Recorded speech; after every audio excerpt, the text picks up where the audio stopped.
Hey there, amazing people. I'm thrilled to have you here today.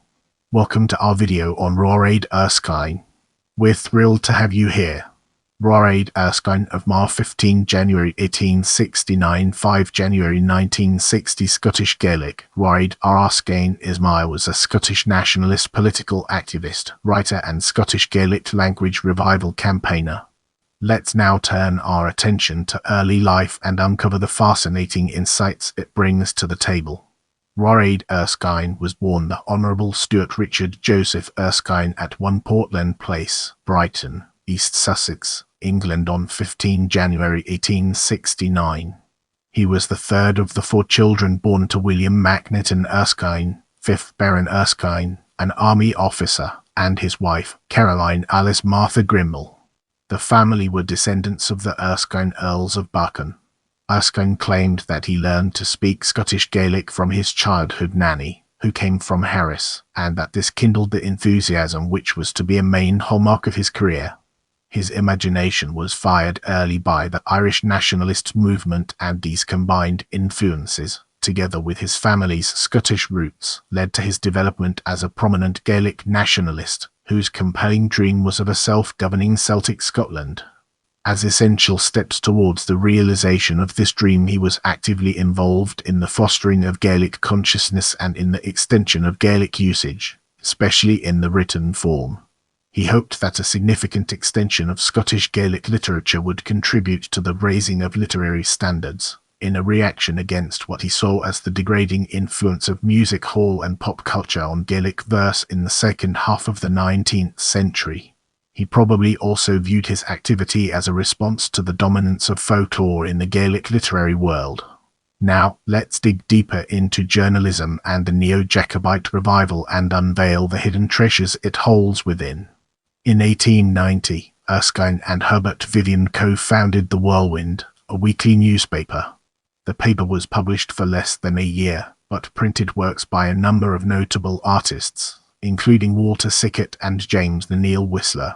It advocated nationalism, peace, free trade and Irish Home Rule, and opposed female suffrage and socialism. It also espoused a Jacobite philosophy and the restoration of the House of Stuart. Erskine, along with Vivian and Melville Henry Marceau, founded the Legitimist Jacobite League of Great Britain and Ireland in 1891, and he was president of the organization in 1893, 1894 and 1897. In 1891, he stood as a candidate for the Buteshire constituency as a Scottish Tory Home Ruler, but by October of that year, he had withdrawn. In 1901, Erskine began to edit a new bilingual newspaper, Bird, which ran until July of the following year. In 1904, he launched Guth na Blaidne, a bilingual periodical which promoted Scottish Gaelic language revival, Catholicism and a 20th century counter-reformation. It was published for 21 years, finally going out of business in 1925. Between February 1908 and February 1909, he published the weekly Gaelic language newspaper Alba, which covered a range of political and cultural matters, including land, crofting, fishing, Scottish Gaelic medium education, early Scottish history and Gaelic song. In 1914, Erskine revived the Scottish Review, a title which had been edited by the 3rd Marquess of Bute between 1882 and 1900. The journal's political stance became leftist as well as nationalist. Contributors included the Aberdonian trade unionist William Diack, James Maxton of the Independent Labour Party ILP, the author and poet Lewis Spence, and the Welsh nationalist MP Edward Thomas John. Let's now turn our attention to Scottish nationalism and examine its role within a larger context. In 1892, aged 23, he became vice president of the Scottish Home Rule Association, but he grew to oppose the notion of home rule for Scotland within the United Kingdom and went on to support Scottish independence. In 1904, he formed the Guth na Blaidne Voice of the Year publication and used it to advocate independence and a coming together of the Gaels of both Scotland and Ireland to aid each other in a campaign to establish their respective languages as the official language of their country.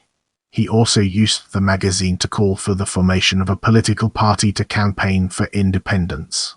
His activities with the publication brought him into contact with William Gillies, with whom he formed the Scots National League (SNL) in 1920, thus going some way towards the realisation of the formation of a Scottish nationalist political party. Despite his aristocratic background, Erskine had links with the socialist figure John Maclean, who was himself an advocate of an independent socialist Scotland. Erskine had at one stage described socialism as a predatory creed, but by the time of the First World War he was becoming more politically radical and finding sympathy with the cause of figures such as Maclean. He championed the Easter Rising in Ireland in 1916 and attempted to foster links with the Irish nationalist community by attempting to set up a joint Scottish-Irish Celtic newspaper with Art O'Brien, the president of the Irish Self-Determination League. Erskine attempted to get independent representation for Scotland at the Paris Peace Conference at the end of the First World War. In this he was ultimately unsuccessful, but it did attract the support of figures such as James Maxton, a prominent figure in the Independent Labour Party at the time. Erskine and Gillies led the SNL into joining with other groups to form the National Party of Scotland (NPS) in 1928. The NPS was quite different in outlook to the SNL had been, and many SNL members left the NPS due to this factor, including Erskine. After this, Erskine was to play little role in politics. Erskine was long accused of being reactionary. Some of his ideas, however, have gained in popularity over time, e.g. Scottish independence, land reform through the Highland Land League, and even the Scottish Gaelic language revival. His pan-Celticism has received attention from the Celtic Congress and Celtic League. As we venture forward, let's examine personal life in detail and gain a deeper appreciation for its significance. In May 1891, the engagement of Erskine and Muriel Lydia's Cockhound Graham was announced. They were married on 18 July 1891. I hope you learned something new today. Let me know what you found most interesting in the comments below.